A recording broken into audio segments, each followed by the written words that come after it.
Hello viewers, कैसे हैं आप सब लोग। आई होप आप लोग की पढ़ाई अच्छे से चल रही होगी। एंड आज हम कुछ और क्वेश्चंस देखेंगे जो कि आपके एग्ज़ाम के पर्सपेक्टिव से बहुत इम्पोर्टेंट हैं। एंड ये क्वेश्चन जो भी क्वेश्चंस हैं इनके थ्रू हम बाकी के कॉन्सेप्ट्स को भी क्लियर करने की कोशिश करेंगे।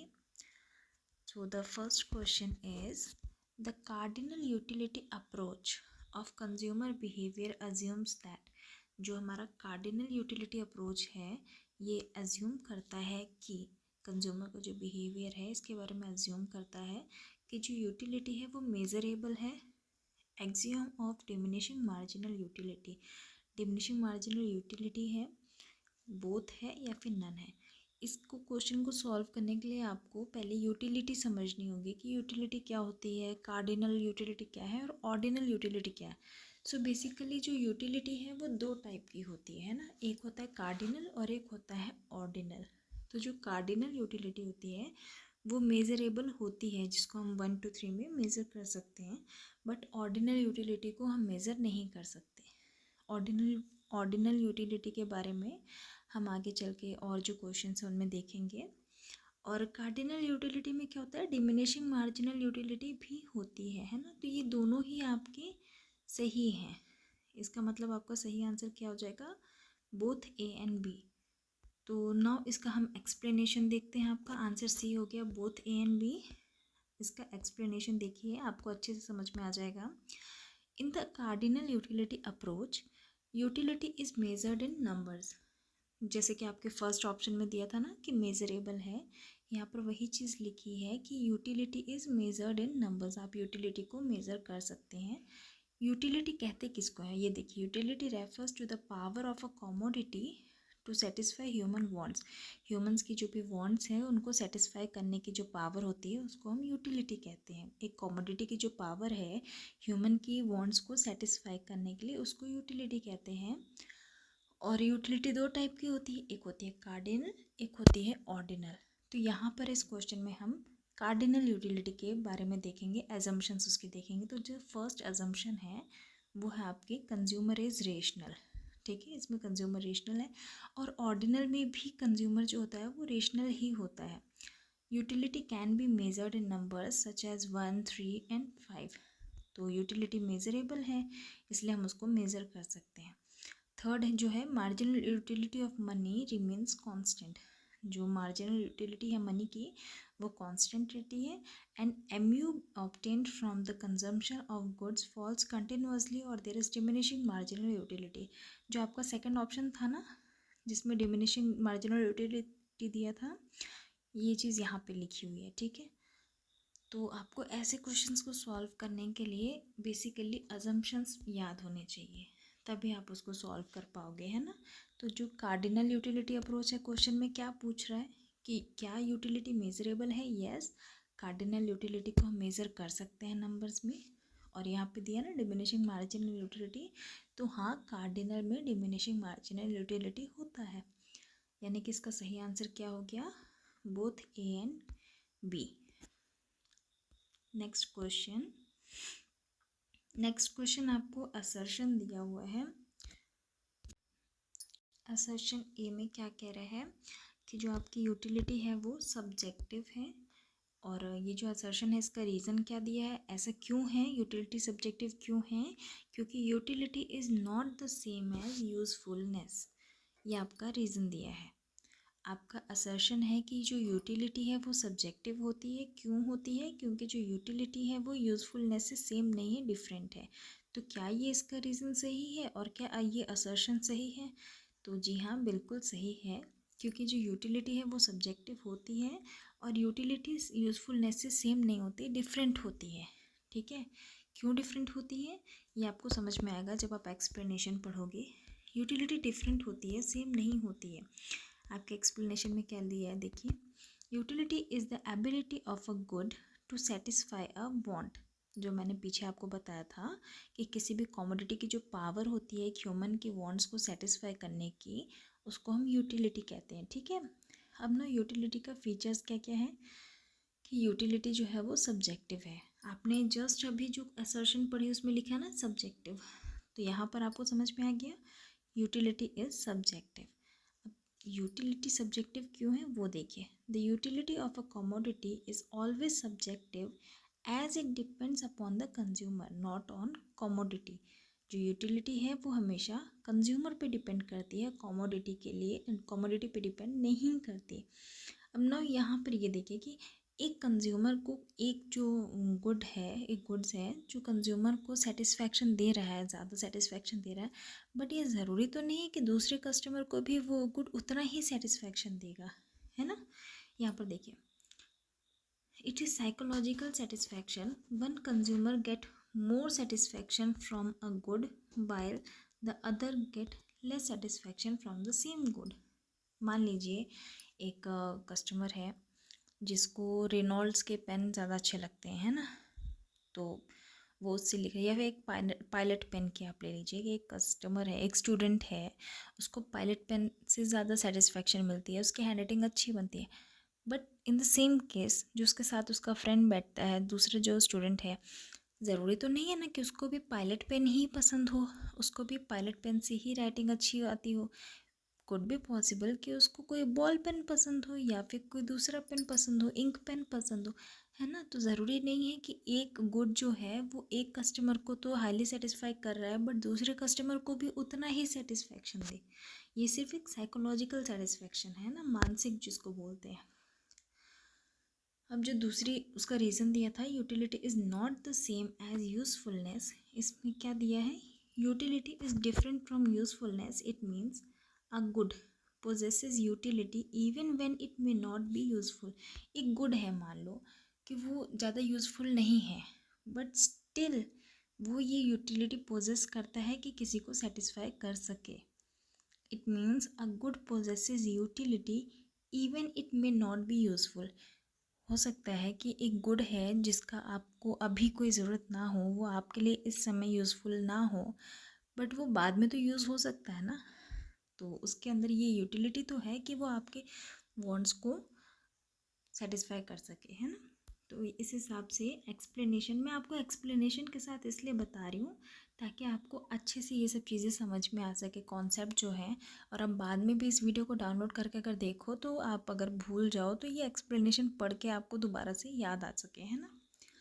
तो इस क्वेश्चन का सही आंसर क्या हो जाएगा, ये दोनों ही सही है, असर्शन भी सही है और रीज़न भी सही है। तो आपका आंसर 4 करेक्ट हो जाएगा, both A and R correct. Fine.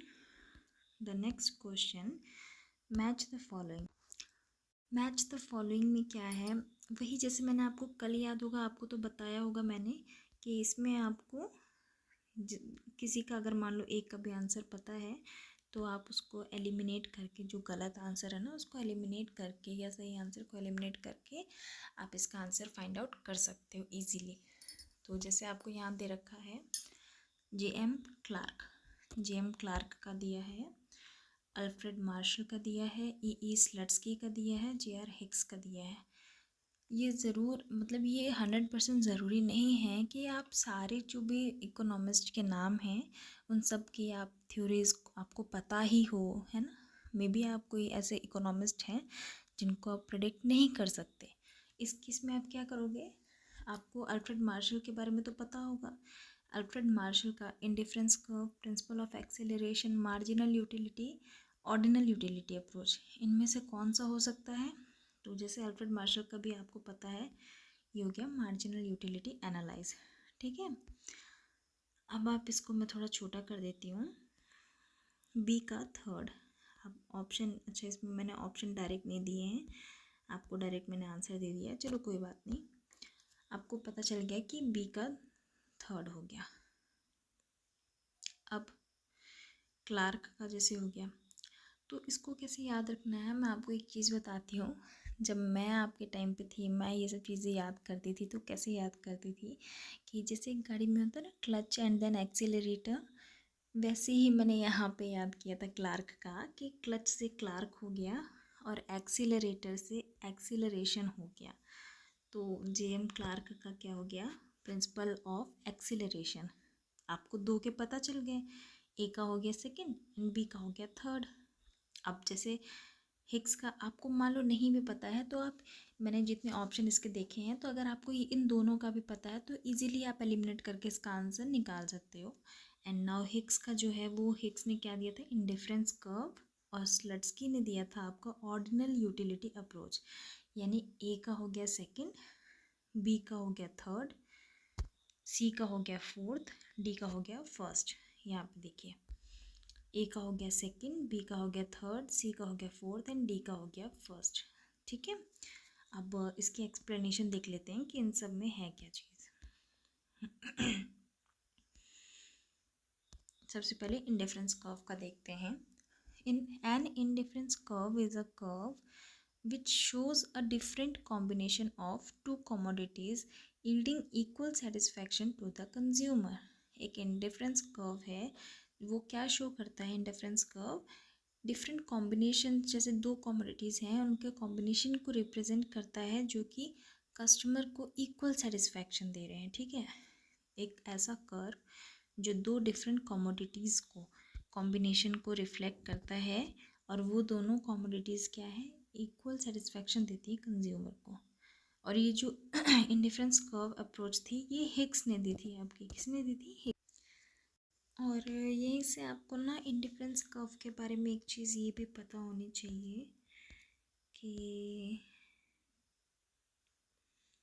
मैं ना आपको यहाँ पे दिखा देती हूँ। ठीक है, इंडिफरेंस कर्व एक्चुअली में बनता कैसे है, ये आपका एक ऐसे करके एंड देन ये आपका इंडिफरेंस कर्व हो गया, जिसमें यहाँ पर आपका एक डॉट हो गया ए, एक यहाँ पर होगी कमोडिटी बी, एक कमोडिटी यहाँ पर हो गई सी, और ये जितने भी कमोडिटीज़ हैं कंज्यूमर को इक्वल सेटिस्फैक्शन दे रही है ना, तो आपका आईसी ऐसे बन जाता है।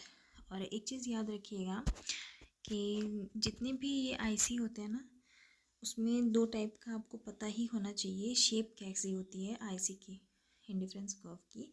सब्सटीट्यूट्स के केस में आपका जो इंडिफरेंस कर्व है वो हमेशा ऐसे बनेगा, डाउनवर्ड स्लोपिंग होता है। ठीक है, 90 डिग्री पे 90 डिग्री मतलब नहीं, 90 डिग्री नहीं, आपका इस तरीके से डाउनवर्ड स्लोपिंग स्ट्रेट लाइन होनी चाहिए सब्सटीट्यूट के केस में। और कॉम्प्लीमेंट्री गुड्स के केस में कैसा होता है, ऐसे होता है, राइट एंगल ट्रायंगल बनता है। ठीक है, परफेक्ट कॉम्प्लीमेंट्स में, कॉम्प्लीमेंट्री केस में राइट एंगल ट्रायंगल होता है, 90 डिग्री एंगल होता है। सब्सटीट्यूट्स के केस में इंडिफरेंस कर्व आपका ऐसे बनता है, डाउनवर्ड स्लोपिंग, है ना। ओके ना, और ये किसने दिया था आपका, हिग्स ने दिया था आपका इंडिफरेंस कर्व अप्रोच, किसने दिया था, हिग्स ने दिया था। आगे देखिए, द प्रिंसिपल ऑफ एक्सीलरेशन, मैंने बताया ना एक्सीलरेशन और एक्सीलरेटर और मतलब क्लच और एक्सीलरेटर, तो एक्सीलरेशन किसने दिया था, एक्सीलरेशन क्या होता है, प्रिंसिपल ऑफ एक्सीलरेशन में क्या होता है, if demand for consumption good rises then there will be an increase in the demand for a factor of production like a machine. जब किसी भी चीज़ की, किसी भी गुड की डिमांड बढ़ती है तो उसकी जो फैक्टर्स ऑफ प्रोडक्शन है ना, उनकी भी डिमांड बढ़ती है साथ में, है ना, उसकी भी डिमांड बढ़ती है साथ में। जैसे कि एग्जांपल के लिए हो गया मशीन, एक मशीन है ना, कोई भी चीज़ को प्रोड्यूस कर रही है गुड को, तो अगर गुड की डिमांड बढ़ेगी, मान लो किसी कपड़े की डिमांड बढ़ रही है तो मशीन्स की भी तो डिमांड बढ़ेगी ना, लेबर की भी तो डिमांड बढ़ेगी ना, जो टेलर सिल के देगा या जो डिज़ाइनर बना रहा है उनकी भी तो डिमांड बढ़ेगी ना साथ साथ में। यही हो गया आपका प्रिंसिपल ऑफ एक्सेलरेशन। और ये प्रिंसिपल ऑफ एक्सेलरेशन किसने दिया था आपका, जेएम क्लार्क ने।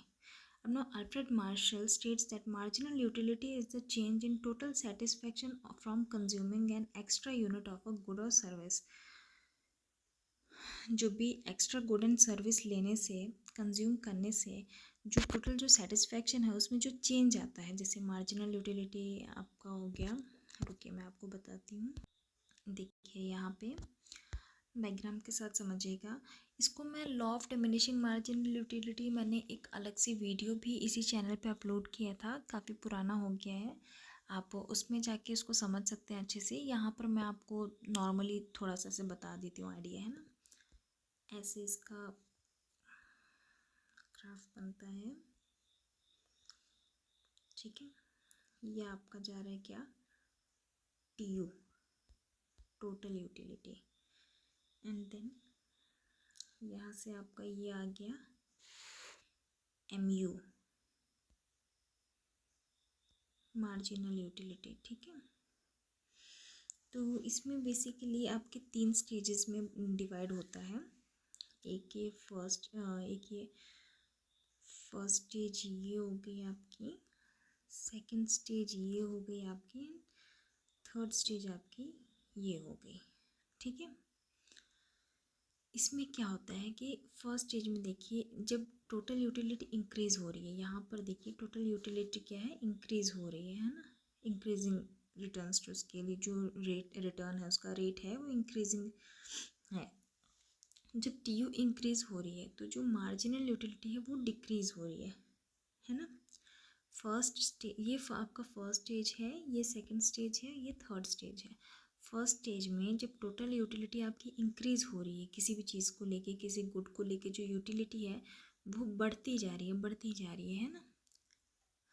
आपने मान लो मैंगो खाए, आपने 2 मैंगोज़ खाए, आपकी यूटिलिटी बढ़ गई, लेकिन यहाँ मार्जिनल यूटिलिटी थोड़ी सी घट गई।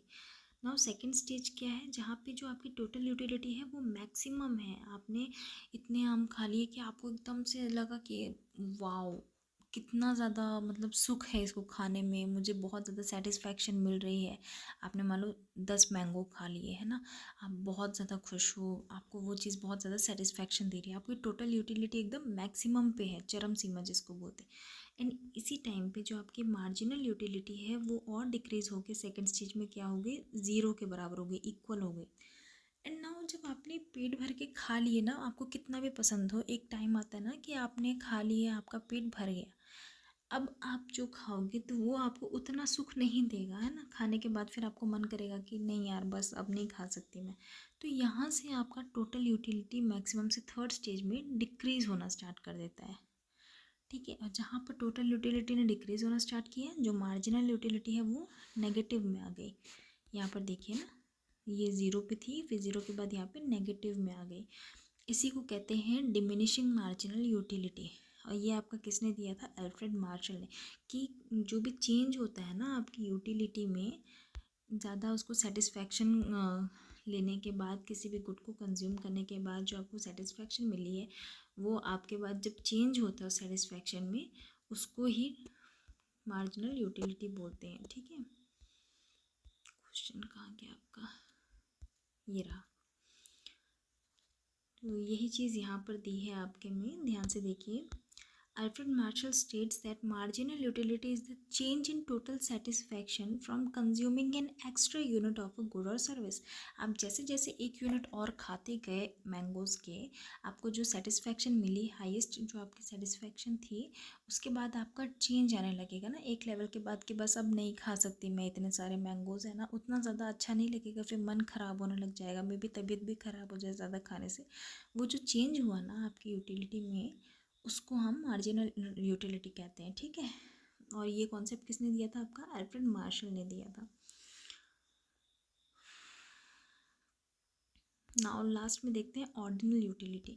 ऑर्डिनल यूटिलिटी के बारे में क्या लिखा है कि the consumer only ranks choices. अच्छा, ऑर्डिनल यूटिलिटी आपको याद है, हमने जो फर्स्ट क्वेश्चन में देखा था कार्डिनल यूटिलिटी के बारे में, मैंने आपको बताया था कि यूटिलिटी 2 टाइप की होती है, एक कार्डिनल होती है, एक ऑर्डिनल होती है। जो कार्डिनल होती है वो मेज़रेबल होती है, 1 2 3 4 में मेज़र कर सकते हैं।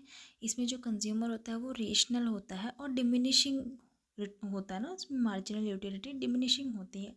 ऐसे ही ऑर्डिनल के बारे में आपको देखना है। ऑर्डिनल जो होता है वो यहाँ पे लिखा है ना, we do not give exact numerical figures of for the utility. मतलब हम इसको मेज़र नहीं कर सकते, आप इसको नंबर्स में न्यूमेरिकल फॉर्म में नहीं लिख सकते हैं ना। ये एक टाइप से क्या होता है, आप इसको रैंक कर सकते हो, rank choices, terms of preference. आप किसी के टेस्ट के हिसाब से, किसी के प्रेफरेंस के हिसाब से कि वो क्या प्रेफर करता है, अकॉर्डिंग टू हिम आप ये चीज़ें फाइंड आउट कर सकते हो। बट आप इसको न्यूमेरिकल फॉर्म में नहीं लिख सकते। यहाँ भी कंज्यूमर जो होता है वो रेशनल ही होता है। और ये जो ऑर्डिनल यूटिलिटी है ये किसने दिया था आपको, स्लट्सकी ने दिया था।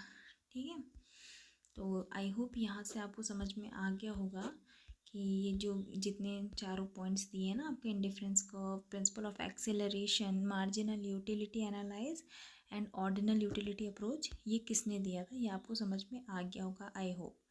एक बार फिर से देख लेते हैं। अल्फ्रेड मार्शल ने दिया था आपका marginal utility analysis. JM Clark ने उसने क्लच ने किया था एक्सेलरेटर, क्लच के साथ में एक्सेलरेटर। हिक्स ने आपका दिया था इंडिफरेंस कर्व एंड स्लट्सकी ने आपका दिया था ऑर्डिनल यूटिलिटी अप्रोच। ठीक है, now let's move to the other question. Fourth, मैं थोड़ा धीरे इसलिए भी पढ़ा रही हूँ ताकि आपको समझ में आ जाए इजीली, और आप अपने कन्वीनियंस के हिसाब से इसकी स्पीड बढ़ा भी सकते हैं। ठीक है, consumer surplus is also known as, consumer surplus को और क्या कहते हैं, दूसरा नाम इसका क्या है। तो कंज्यूमर सरप्लस, जैसे अभी हमने देखा ना, मार्जिनल यूटिलिटी अप्रोच किसने दिया था, अल्फ्रेड मार्शल ने दिया था। कंज्यूमर सरप्लस को भी मार्शल ने ही दिया था, इसलिए उसका नाम मार्शेलियन अप्रोच टू यूटिलिटी भी है। अब ना कंज्यूमर सरप्लस क्या होता है, इसको हम normally day to day life के एग्जांपल के, अच्छा ठीक है, पहले मैं आपको एक्सप्लेनेशन दे देती हूँ एंड देन मैं आपको एग्जांपल बता देती हूँ इसका, है ना, आपको इससे ज़्यादा अच्छे से समझ में आएगा। पहले आप एक्सप्लेनेशन देखिए। The consumer surplus refers to the difference between the price a consumer pays for an item and price he would will to pay. एक प्राइस है जिसको कस्टमर है जो पे कर रहा है अभी एक आइटम के लिए, और एक प्राइस जो कस्टमर को पे करना था या वो जो वो पे करना चाहता था। तो इन दोनों के बीच का जो गैप हो गया, वो गैप कंज्यूमर सरप्लस कहलाता है। मतलब कंज्यूमर का प्रॉफिट जो होता है ना, जैसे हम सोच के जाते हैं कि आज हमें ना हमें कोई साड़ी हमें कोई ड्रेस है ना पसंद आ गई, हमने सोचा कि वो ड्रेस यार लगभग 5,000 की तो होगी, लेकिन हमें पसंद है तो हमें वो लेनी है, कोई पार्टी वियर है या कोई भी चीज़ है ना वेडिंग्स के लिए, तो हम वो लेने के लिए गए। हमारे मन में क्या था, यार वो ड्रेस तो 5,000 की है तो होगी, कोई बात नहीं, 5,000 की होगी तो भी मैं वो ड्रेस तो लेकर ही आऊँगी, है ना। मैं वहाँ गई एंड देन मैंने एक्सपेक्ट किया था कि वो 5,000 की है, बट एक्चुअल में वो ड्रेस मुझे 3,000 में मिल गई। वो ड्रेस मुझे 3,000 में मिली। मे बी पॉसिबल कि वो ना सेल लगी हो, या फिर वो एक्चुअल उसका प्राइस 3,000 ही हो, या फिर मुझे दुकानदार ने डिस्काउंट पे दे दिया हो। तो जो मैं 5,000 सोच के गई थी और वो मिली मुझे कितने में, 3,000 में, इन दोनों के बीच का डिफरेंस कितना हो गया, 2,000।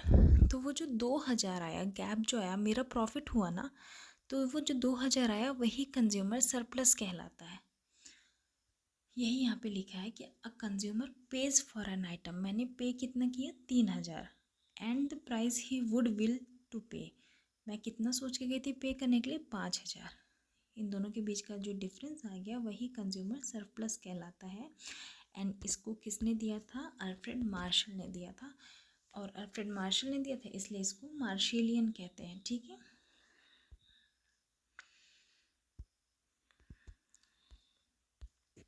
तो आई होप इसके बारे में आपको पता चल गया होगा। ऑप्शन इसका सेकंड करेक्ट होगा। Fifth question, effective demand of a consumer is equal to the summation of his. कोई भी जो इफेक्टिव डिमांड होती है कंज्यूमर की, वो किसका समेशन, किन दो चीज़ों को सम करके प्लस करके हम एक इफेक्टिव डिमांड कह सकते हैं। वांट प्लस है वेल्थ, किसी की भी वांट और उसकी जो वेल्थ है, पैसे हैं, या फिर want plus age, want plus educational qualifications, या फिर वांट प्लस परचेजिंग पावर। एक इफेक्टिव डिमांड क्या होता है, मैं आपका ना day to day life, real life से एग्जांपल लेके बताती हूँ। आप किस चीज़, आपकी जो डिमांड होगी वो इफ़ेक्टिव कब होगी। ठीक है, आपके पास एक तो वांट होनी चाहिए, आपको उस चीज़ की ज़रूरत होनी चाहिए, प्लस आपकी परचेजिंग पावर भी तो होनी चाहिए ना। आपको एक चीज़ चाहिए, आपको किस चीज़ का एग्जांपल हम ले लें, सपोज़ बहुत छोटे बच्चे का हम एग्जांपल लेते हैं। छोटे बच्चे की वांट है कि मुझे आज आइसक्रीम खानी है। ठीक है, अब वो आइसक्रीम मान लो 25 की है या फिर 30 रुपीज़ की आइसक्रीम है। बच्चे की ज़रूरत है, मुझे वांट है, मुझे वो आइसक्रीम चाहिए। तो सबसे पहले तो कोई भी डिमांड करने के लिए आपको वांट की ज़रूरत होती है, नीड की ज़रूरत होती है ना, वो हो गई। सेकंड चीज़ किस चीज़ की ज़रूरत होनी चाहिए? Purchasing power. आपके परचेजिंग पावर है कि वो आप आइसक्रीम खरीद सको, आपके पास इतने पैसे हैं, ठीक है। तो ये आपकी इफ़ेक्टिव डिमांड होगी ना, उसको ज़रूरत है, वो आइसक्रीम खाने हैं, उसका मन है, प्लस उसके पॉकेट में 30 रुपये हैं, तो उसने वो पैसे दे के उसे ख़रीद लिया, उसकी परचेजिंग पावर हो गई, उसकी डिमांड इफ़ेक्टिव हो गई, पूरी हो गई है ना। तो एक कंज्यूमर की इफ़ेक्टिव डिमांड किसके इक्वल होगी? उसकी वांट प्लस उसकी परचेजिंग पावर के। वहाँ पे एजुकेशनल क्वालिफिकेशन काम नहीं करेगा, एज का कोई लेना देना नहीं है और वेल्थ का भी नहीं है। यहाँ पर क्या हम परचेजिंग पावर की बात कर रहे हैं, हम वेल्थ की नहीं कर रहे, ठीक है। तो इसकी एक्सप्लेनेशन एक बार देख लेते हैं। Effective demand refers to the willingness and ability of consumer to purchase goods at different prices. Different prices पे जो गुड्स हैं उसको ख़रीदने की जो परचेजिंग पावर है, उसकी एबिलिटी, उसी की बात यहाँ पे कर रहा है effective demand. Therefore, effective demand is the summation of want of consumer and his purchasing power. ठीक है, आई होप आपको समझ में आ गया होगा। नेक्स्ट क्वेश्चन, मैं कोशिश करूँगी कि ये वीडियो ज़्यादा लंबी ना हो पाए, इसलिए मैं थोड़ा सा जल्दी भी आपको समझाऊँगी। Under which conditions the quantity demanded remains unaffected by the price movement. जो प्राइस की मूवमेंट है वो किस कंडीशन में इफ़ेक्टिव नहीं होगी, कोई इफ़ेक्ट नहीं पड़ेगा। तो बेसिकली ये क्वेश्चन आपका आया है लॉ ऑफ सप्लाई से, सप्लाई के लॉ से। तो लॉ ऑफ सप्लाई होता क्या है, आपको ये जानना ज़रूरी है। लॉ ऑफ सप्लाई में बेसिकली जो भी चीज़ें हैं वो कांस्टेंट होती हैं, बस एक चीज़ होता है जो कांस्टेंट नहीं होती है, वो होता है उसका प्राइस। प्राइस में मूवमेंट होती रहती है, लेकिन कुछ चीज़ें होती हैं जो कांस्टेंट हैं। प्राइस कांस्टेंट नहीं होता, प्राइस चेंज होता रहता है, बट प्राइस के चेंज होने से सप्लाई में या बाकी चीज़ों में कोई अंतर नहीं पड़ता। यहाँ पर वही चीज़ पूछी है, अंडर विच कंडीशन। हाँ, ये किस कंडीशन में ऐसा होता है कि प्राइस से दूसरी चीज़ों को अफेक्ट नहीं पड़ता? क्वांटिटी डिमांडेड जो क्वांटिटी डिमांडेड है वो अनअफेक्टेड है, कांस्टेंट है by the price movement. Price के बढ़ने से या घटने से हमारी जो डिमांड है उस पर असर नहीं पड़ रहा। किस केस में? जब वो परफेक्टली इनइलास्टिक डिमांड होगी, unitary elastic demand, inelastic demand, या फिर परफेक्टली इलास्टिक डिमांड। तो इसका सही आंसर आपका हो जाएगा परफेक्टली इनइलास्टिक डिमांड, ठीक है। आप इसकी एक्सप्लेनेशन देखोगे आपको इजीली समझ में आ जाएगा। Elasticity of demand measures the responsiveness of the quantity demanded of a commodity. कोई भी जो commodity है उसकी जो quantity demanded है due to change in its price, जो प्राइस में चेंज हुआ है उसकी वजह से जो उसकी क्वांटिटी की जो डिमांड है, price of related good and income of the consumer, इसमें कोई चेंज नहीं होता।